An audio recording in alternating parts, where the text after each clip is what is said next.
Kementerian ATR, Kepala BPN Nusron Wahid hari ini mengambil langkah tegas dengan membatalkan 50 sertifikat hak guna bangunan di Desa Kohot. Pembatalan sertifikat itu diwarnai dengan perdebatan karena ada pendapat bahwa sebagian wilayah Kohot dulunya adalah daratan yang musnah karena abrasi. Lantas kenapa sertifikat itu bisa terbit dan apakah ini murni kelalaian atau ada kong kali kong? Sudah bergabung bersama kami Kepala Biro Humas Kementerian ATR BPN, Harrison Moko Dompis dan juga mantan Kabar Eskrim Polri, Susno Duwaji. Selamat Pak Harrison, kami mulai dari pengacara yang mengklaim dari PT Indah Kapuk 2 ya, Pantai Indah Kapuk 2 Muanas mengatakan dirilisnya lahan di Desa Kohot itu dulunya adalah empang dan daratan. Tadi Pak Lurah Kohot juga kurang lebih mengatakan hal yang sama, itu dulunya adalah empang, kemudian terabrasi.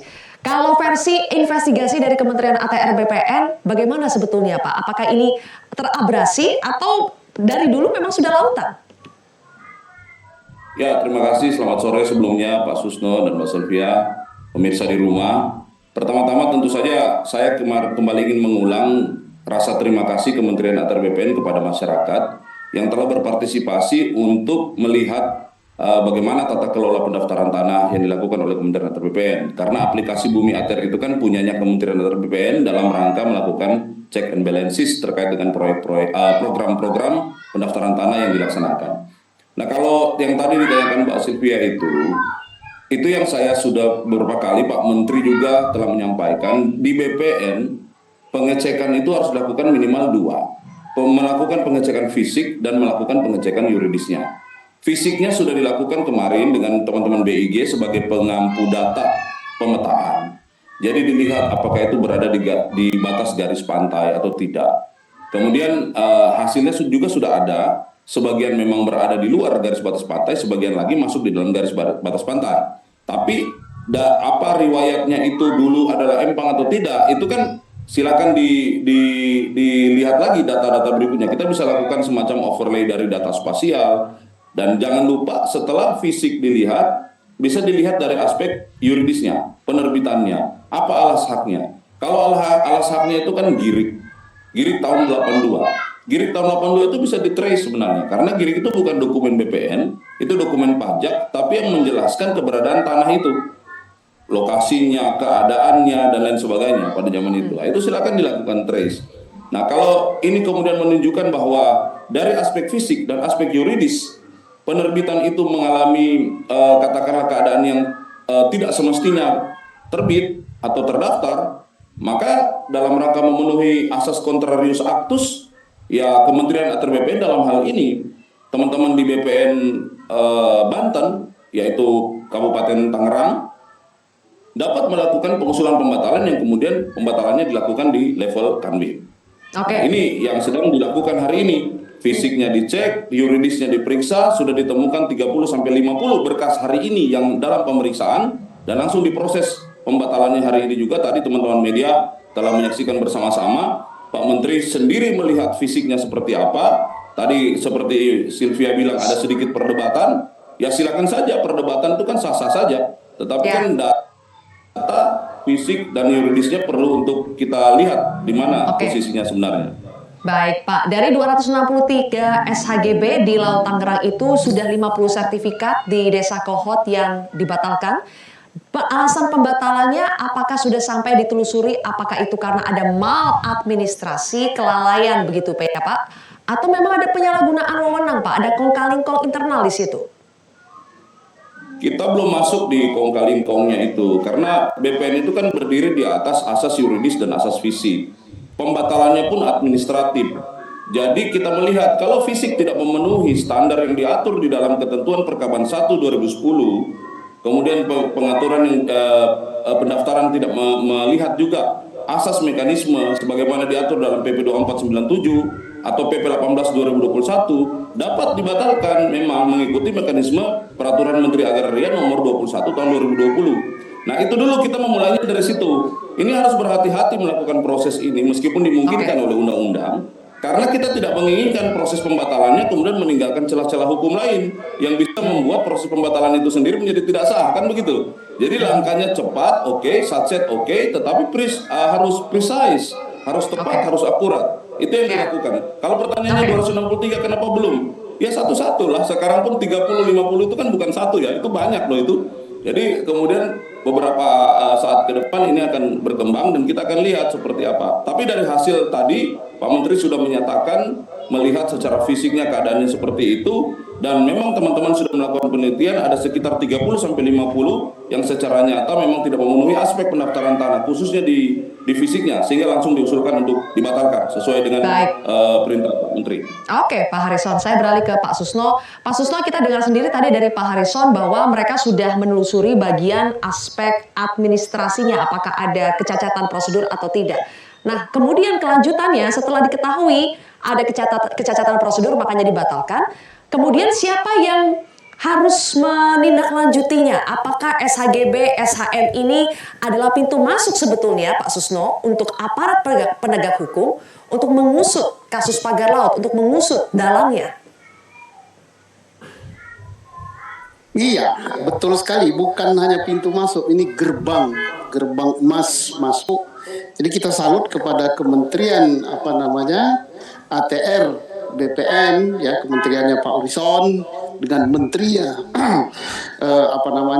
yang luar biasa terbukanya. Betul-betul Pak Nusron ini memihak pada rakyat. Jangankan 200 sekian puluh sertifikat itu dibatalkan karena cacat, karena faktor melanggar hukum, satu saja cukup gitu. Ya, apalagi tadi sudah 51. Karena itu pasti alas haknya adalah surat-surat atau dokumen palsu. Mengapa dokumen palsu? Ya jelas nggak mungkin punya tanah di situ dan sebagainya. Jadi berpatokan kepada pembatalan yang dilakukan oleh Kementerian ATR BPN, entah satu sertifikat, syukur kalau semuanya itu sudah bisa dijadikan sebagai salah satu alat bukti bahwa telah terjadi tindak pidana pemalsuan.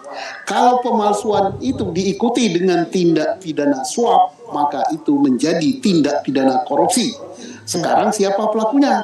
Ya pelakunya jelas itu mulai dari si lurah itu tadi, lurah ngotot itu tadi, lurah mana itu Kohot. Nah, lurah Kohot dia udah ngaku pasti dia ngeluarin dokumen itu. Kemudian siapa lagi? Usut saja siapa yang nerima. Ya, yang nerima misalnya Agung Sedayu dengan anak perusahaan Intan Agung Makmur. Ya nggak mungkin lah nenek moyangnya punya tanah di situ. Kalau nggak mungkin nenek moyangnya punya tanah, dia pasti beli. Belinya pasti nggak beres. Notarisnya pasti kena juga itu. Nah, jadi udah gampang usutnya. Usut saja bisa dari dokumennya ATR, kemudian bisa juga dari mulai siapa yang memagari itu, siapa yang membayar, siapa yang nyuruh, duitnya dari siapa, kemudian terkait dengan perusahaan apa. Sudah terang benderang ini, seperti makan siang pakai lampu petromak, terang sekali. Pak Susno ini udah berkali-kali ya bilang sebetulnya gampang untuk mengusut kasus ini. Tapi Pak, kalau yang ditangkap oleh masyarakat, kepolisian ini masih anteng, belum bergerak mengusut kasus pagar laut, sudah ada laporan. Apakah Pak Susno menangkap ada kesan yang sama Pak, bahwa kepolisian atau aparat penegak hukum yang lain masih sepertinya wait and see?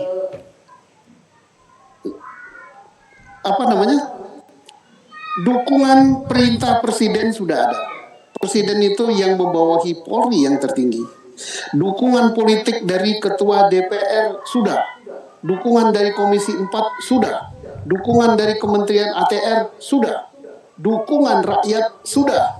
Dukungan peraturan perundang-undangan sudah. Nah, kalau masih tidak juga dilakukan, berarti ada suatu kekuatan yang bisa menggeser dukungan-dukungan tersebut. Kekuatan apa itu aku tak tahu. Seperti angin laut, apakah ada yang masuk angin ya? Tapi kita tunggulah, kita berikan kesempatan dulu lah. Memang sudah berbulan-bulan kasusnya ini, sudah berbulan-bulan pagarnya dipasang. Tapi ya mungkin masih banyak stok kesabarannya ya untuk mengusut ini. Kembali lagi ke Pak Harison. Pak Harison, kalau misalnya kita masih menunggu langkah tegas dari aparat penegak hukum, atau mungkin inisiatifnya bisa dimulai dari Kementerian ATR BPN untuk mengajak, menggandeng aparat penegak hukum, baik itu kepolisian, KPK, atau kejaksaan untuk bersama-sama Pak mengungkap tindak pidana penerbitan sertifikat yang tidak sesuai dengan prosedur. Ya, kita satu-satu ya. Kita cepat, kita bikin satset, terang benderang, tapi kita satu-satu. Dalam asas hukum itu dikenal asas litis finiri oportet. Semua perkara harus ada ujungnya, harus ada selesainya. ATR memulai dari hal-hal yang bersifat fisik dan yuridis. Semua harus melakukan tusinya. Kalau kami mendapatkan proses pendaftaran ini memang cacat secara administratif, cacat secara hukum, yang akan dilakukan oleh ATR adalah sesuai tusinya. Melakukan pembatalan produk yang memang tidak sesuai ketentuan, tentu saja harus precise, harus sesuai tahapan-tahapannya, dan melakukan pemeriksaan internal APIP kepada pihak-pihak yang pada saat itu karena tugas dan fungsinya menerbitkan sertifikat ini. Saya pikir kita berkonsentrasi di tusi masing-masing saja. Kami menghormati semua proses dalam rangka memperbaiki ini, tapi sekali lagi Pak Nusron dan jajaran ATR BPN berkonsentrasi dengan tusi yang diberikan oleh Presiden untuk melihat kembali produk ini apakah sudah sesuai atau tidak, dan melakukan langkah-langkah hukum yang dimungkinkan oleh undang-undang dalam rangka melakukan proses apakah itu pembatalan atau pemeriksaan baik terkait produk maupun pihak-pihak yang terlibat di dalam penerbitan. Saya rasa itu, Sylvia. Jadi akan menggandeng APH atau tidak, Pak Harrison? Itu kan otomatis dalam tugas berjalan.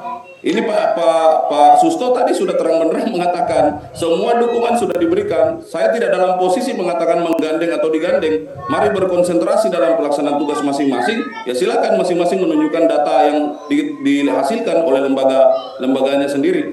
Itu dulu. Kemudian nanti kita akan melihat langkah-langkah ke depan seperti apa. Tapi saya pikir positif sekali apa yang disampaikan oleh Pak Susno tadi itu adalah gambaran keadaan hari ini. Tentu kita harus bekerja dengan baik, tetapi masing-masing harus melaksanakan tugas yang diberikan kepada tusi kelembagaannya masing-masing. Itu, Mbak Sylvia.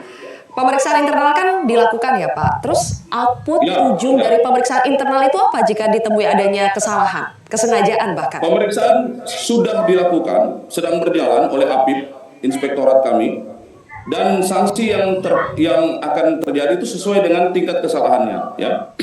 Tingkat kesalahannya itu bisa sanksi administratif kepegawaian sampai ke pemecatan yang terberat. Tapi kita lihat saja, kita jangan mendahului materi hasil dan lain sebagainya, tapi proses ke arah itu dilaksanakan, tetapi mari kita menghormati proses yang sedang berjalan ini.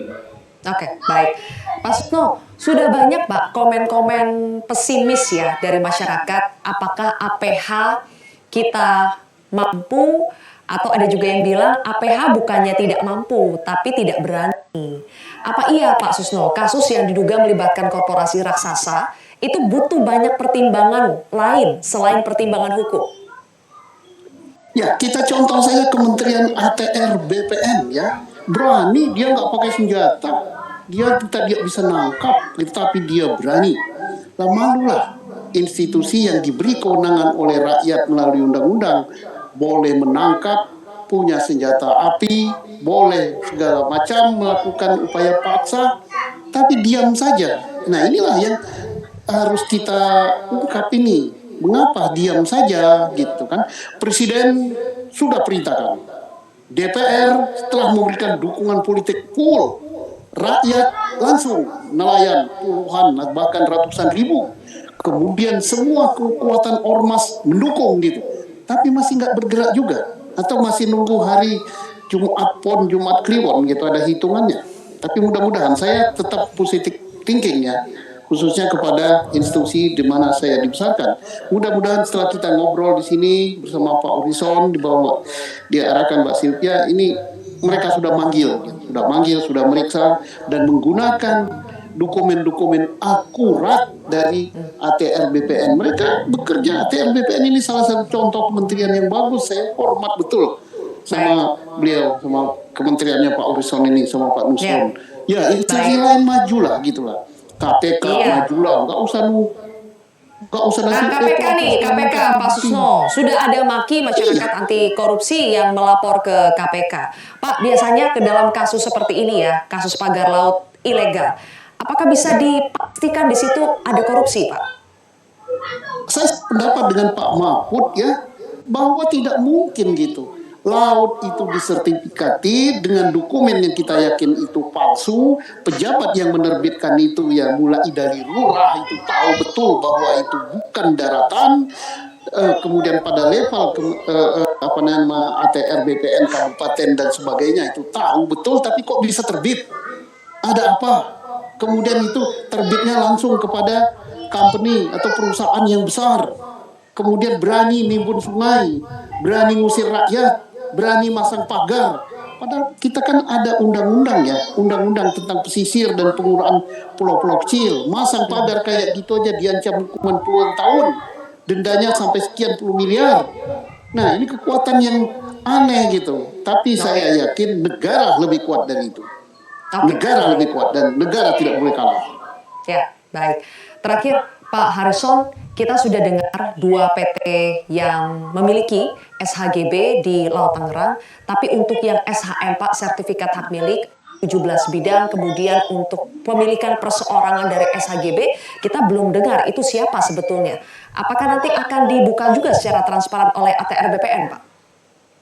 Dalam proses itu pasti, cuma kita juga belum hafal yaitu nama-nama perorangan kan, siapa saja itu kita tidak membuka itu pada kesempatan tadi ketika teman-teman media hadir, tetapi proses pembatalannya itu telah ditunjukkan kepada teman-teman media. Jadi saya pikir soal nama-nama itu pasti akan ketahuan minimal di dalam proses pembatalan kita sendiri, dan apabila memang ada hal-hal yang perlu dibutuhkan oleh lembaga institusi lain terkait dengan data yang ada di ATR BPN, tentu kita terbuka saja kan, seperti yang Pak Suto sampaikan, ya ATR melakukan tusinya, yang lain ya silakan melakukan tusinya kan gitu ya, Pak. Ya. Jadi saya rasa itu juga bagian dari apa yang menjadi materi yang diperiksa oleh ATR BPN, Mbak Sylvia.